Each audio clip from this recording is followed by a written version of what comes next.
এই ভিডিওতে আমরা দেখবো হচ্ছে সেটিংস। সো সেটিংসে আপনি কি দেখতে পারবেন, ইউজার লিস্ট আছে প্রথমেই। হ্যাঁ, সো ইউজার লিস্টটা আপনি অবশ্যই দেখতে পাবেন যখন হচ্ছে আপনি ইউজার অ্যাড করবেন, দেন হচ্ছে আপনি ইউজার লিস্টটা দেখতে পারেন। প্রথমে হচ্ছে আমরা অ্যাড ইউজারে চলে যাব। অ্যাড ইউজারে যখন চলে যাব এবং অ্যাড ইউজার থেকে আমরা কি কি করতে পারবো দেখেন, এখানে ইউজারের একটা ইউজার নেম দিব, তারপর হচ্ছে একটা পাসওয়ার্ড এখানে জেনারেট করতে পারি চাইলে, অথবা আমরা নিজে লিখে দিতে পারি। তারপর হচ্ছে একটা ইমেল নাম্বার দিব, একটা ফোন নাম্বার দিব। এখন হচ্ছে এখানে অ্যাক্টিভে ক্লিক করলে সেটা অ্যাক্টিভ হবে। সো এবং চাইলে এখানে কোম্পানি নাম এবং হচ্ছে রোলটা এখান থেকে ডিফাইন করতে পারি। ওই যে ইউজারটাকে আমি ক্রিয়েট করতেছি তাকে কি দেবো, হেড অফ ম্যানেজার দিব, না ব্রাঞ্চ ম্যানেজার দিব, হচ্ছে না হচ্ছে কাস্টমার কেয়ার দিব, না সেলসম্যান দিব, না হচ্ছে ওনার দিব। সো সেটা চাইলে এখান থেকে আমরা হচ্ছে দেওয়া দিতে পারি। এবং যখন সাবমিটে ক্লিক করবো ইউজার লিস্টটা এটা চলে আসবে এবং হচ্ছে ইউজার লিস্ট থেকে তার লিস্টটা এখান থেকে দেখতে পারবেন। এবং এখানে দেখেন তার role, phone number, company name, email এবং ইউজার নেম দেখতে পারবেন। এবং চাইলে এখান থেকে এডিট ডিলিট দুইটাই অপশন আছে, সেটা করতে পারবেন। তারপর চাইলে হচ্ছে আপনি অল নোটিফিকেশন গুলো দেখতে পারেন। আপনার যে নোটিফিকেশন গুলো থাকে এখানে দেখেন, সেখানে দেখেন আপনার কার কাছ থেকে কোন ডেটের গেছে, ফ্রম থেকে কার কাছে গেছে, টু থেকে কার কাছে গেছে, তারপর রিমাইন্ডার ডেট, তারপর হচ্ছে আপনার আনরিড। সো এইগুলো দেখতে পারবেন, সার্চ করে দেখতে পারবেন। তারপরে চাইলে হচ্ছে আপনি রোল পারমিশনটা এখান থেকে দিতে পারেন। রোল পারমিশনে আপনি কি কি পাবেন, রোল পারমিশনে দেখেন এখানে অ্যাড রোল। সো এখানে ক্লিক করলে একটা রোল একটা দিতে পারেন, ওনার থাকতে পারে অথবা সেলসম্যান থাকতে পারে, ডেসক্রিপশন চাইলে দিতে পারেন। দেওয়ার পরে এখানে চাইলে দেখেন আপনি চাইলে এটাকে হচ্ছে আপনার এডিটও করতে পারবেন। চাইলে এখানে এডিট করলে এডিট চলে আসবে। তারপর চাইলে হচ্ছে যদি চান যে ওই যে ওনার, অথবা যদি চান যে আপনার যে হচ্ছে সেলম্যানের আপনি কি করবেন, চেঞ্জ পারমিশন। সো আপনি পারমিশন গুলো চেঞ্জ করবেন, এখানে ক্লিক করবেন। এখানে কি কি পাবেন দেখেন, পুরো ওয়েবসাইট আপনার এই সফটওয়্যারের যত ডাটা আছে, যত পারমিশন আছে সবগুলো পেয়ে যাবেন। এখানে পারমিশনে ক্লিক করলে সবগুলোর মধ্যে হচ্ছে আপনি এসে পারমিশন পেয়ে যাবে। আর যদি হচ্ছে পারমিশনে যদি ক্লিক না করে তাহলে হচ্ছে স্পেসিফিক পারমিশন দিতে পারেন, প্রোডাক্টে পারচেস।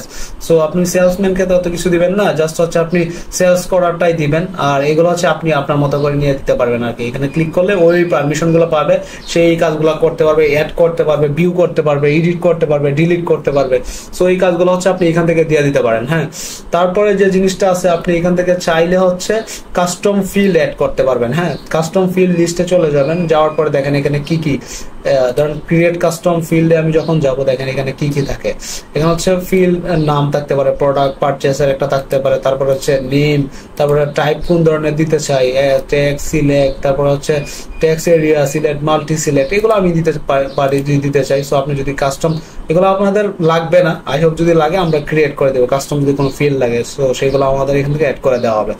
তারপরে আপনি চাইলে এখান থেকে যদি চান যে হচ্ছে নোটিফিকেশন পাঠাইতে, সেন্ড নোটিফিকেশনে ক্লিক করবেন, কোন ইউজারকে পাঠাইতে চাইতেছেন ওই ইউজারকে সিলেক্ট করবেন। তারপর হচ্ছে পারমিশন ডেট আছে এখানে, তারপর হচ্ছে কোনো ডকুমেন্ট দিতে চান সো সেখানে হচ্ছে আপনি পিডিএফ অথবা কোনো একটা ফাইল এখানে অ্যাড করে দিতে পারেন। তারপর মেসেজটা যদি দিতে চান, কোনো একটা মেসেজ লিখবেন, সাবমিট করবেন, তার কাছে হচ্ছে একটা নোটিফিকেশন চলে যাবে। এখান থেকে হচ্ছে চাইলে হচ্ছে আপনি নোটিফিকেশনটা সেন্ড করতে পারেন। চাইলে হচ্ছে ব্রাঞ্চে ক্লিক করলে হচ্ছে আপনি ব্রাঞ্চ অ্যাড করতে পারবেন। এখানে দেখেন ব্রাঞ্চের আপনার লিস্ট গুলো দেখতে পারতেছেন, অ্যাড্রেস, ইমেল এবং হচ্ছে ওই ব্রাঞ্চে কতগুলো প্রোডাক্ট আছে, তারপর হচ্ছে ওই ব্রাঞ্চের প্রোডাক্টের কোয়ান্টিটি, স্টকের কোয়ান্টিটি কতগুলো আছে। চাইলে এখান থেকে এডিট ডিলিট করতে পারবেন। এখানে যখন ক্লিক করবেন দেখেন ব্রাঞ্চ, তারপর হচ্ছে প্রোডাক্ট, ফোন নাম্বার, তারপর হচ্ছে আপনার ইমেল, তারপর অ্যাড্রেস দিয়ে তারপর হচ্ছে ব্রাঞ্চ অ্যাড করে নিতে পারবেন। তারপরে হচ্ছে আপনি চাইলে এখান থেকে টেবিল আছে, সো টেবিলে ক্লিক করলে হচ্ছে আপনি টেবিলস গুলো দেখতে পারবেন, যেরকম ডেমো আছে, তারপর নাম্বার অফ পার্সন। সো এগুলো হচ্ছে এখান থেকে ক্লিক করে জাস্ট নাম, পার্সন, এগুলো দিয়ে হচ্ছে আপনি টেবিল অ্যাড করে নিতে পারেন। এগুলো হচ্ছে আপনার দরকার পড়বে না, এগুলো হচ্ছে আমরা অ্যাড করে দিব। তারপরে হচ্ছে আপনি চাইলে হচ্ছে কাস্টমার গ্রুপটা আপনি এখান থেকে দেখতে পারবেন। এখানে কি কি পাবেন, কাস্টমার গ্রুপের মধ্যে জেনারেল কাস্টমার আছে, তারপর হচ্ছে সেফটি, বিটিএস যেরকম কাস্টমার আছে।